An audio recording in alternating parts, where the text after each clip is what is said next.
सुनीता महंत। अब आप मन देखा था छत्तीसगढ़ के लोकप्रिय यूट्यूब चैनल सीजी पंचायत ने छत्तीसगढ़ में सबो जगह के समाचार छत्तीसगढ़ ही बोली में। तो आप शुरुआत करो आज के प्रमुख समाचार ले।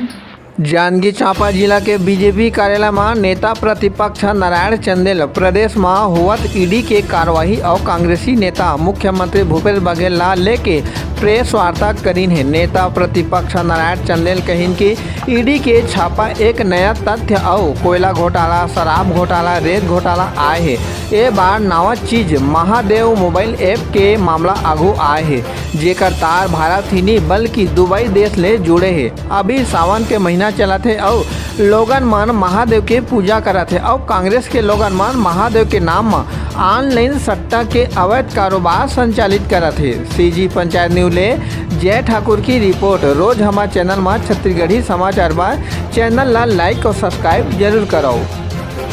देखिए, सवाल इस बात का है कि छत्तीसगढ़ प्रदेश में जब से श्री भूपेश बघेल जी के नेतृत्व में कांग्रेस की सरकार बनी, इस सरकार में दुर्भाग्य ये है कि नित नए घोटाले सामने आ रहे हैं। अभी तक आप लोगों के माध्यम से हमको जानकारी मिला कि भाई कोयला घोटाला हुआ, राशन घोटाला हुआ, पीएससी घोटाला हुआ, रेत घोटाला हुआ, जमीन घोटाला हुआ, शराब घोटाला हुआ, अभी भर्ती में घोटाला हुआ, नियुक्ति में घोटाला हुआ। तो ये सारे घोटालों की एक लंबी सूची है। लेकिन परसों जो ईडी ने प्रदेश की राजधानी और अन्य दूसरे शहरों में छापा डाला, वो महादेव ऐप। हम लोग भी नहीं जानते थे महादेव ऐप है क्या। अभी तो सावन का महीना है, लोग जो है महादेव में जल चढ़ाते हैं, शंकर जी में उसका अभिषेक करते हैं। लेकिन दुर्भाग्य ये है, ये कांग्रेस के लोग भगवान महादेव के नाम से ऐप चला रहे हैं। इससे दुर्भाग्यपूर्ण और क्या बात हो सकती है। समाज इनको कभी माफ करने वाला नहीं है। ये भगवान महादेव के नाम से सट्टा बाजार चला रहे हैं, सट्टा बाजार का अवैध कारोबार चल रहा है और जिसके तार दुबई से जुड़े हुए हैं। यहां के निर्वाचित जनप्रतिनिधि उसमें शामिल हैं, संलग्न हैं। और जब महादेव ऐप से जुड़े हुए लोगों के यहाँ ईडी की दबिश होती है, ईडी पहुंच जाती है, तो मुख्यमंत्री को गुस्सा आता है। मुख्यमंत्री को तो ईडी को शाबाशी देना चाहिए कि आपने भ्रष्टाचार को उजागर किया इस प्रदेश में।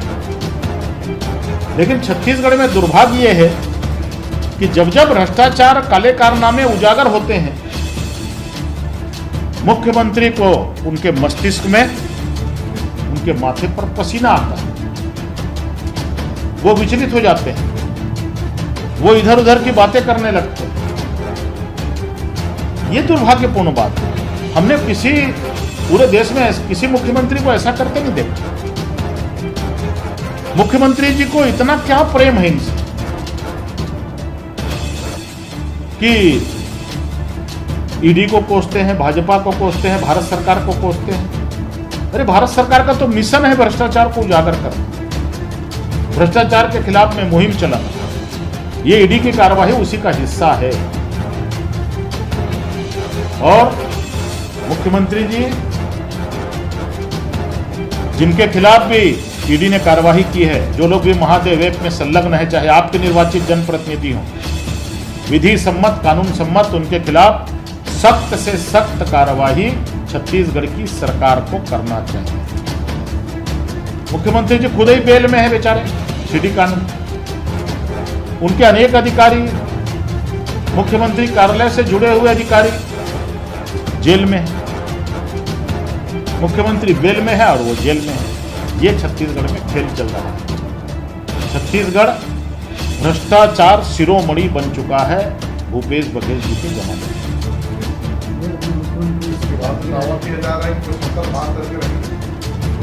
मैंने बताया ना आपको 75 बार मुख्यमंत्री जी बोल रहे हैं। मुझे लगता है कि चुनाव आते आते तक, मतदान के नवंबर तक 75 से ज्यादा लोगों के ऊपर ईडी शिकंजा कसने वाला है। मुख्यमंत्री जी उसको घुमा के बोल रहे हैं।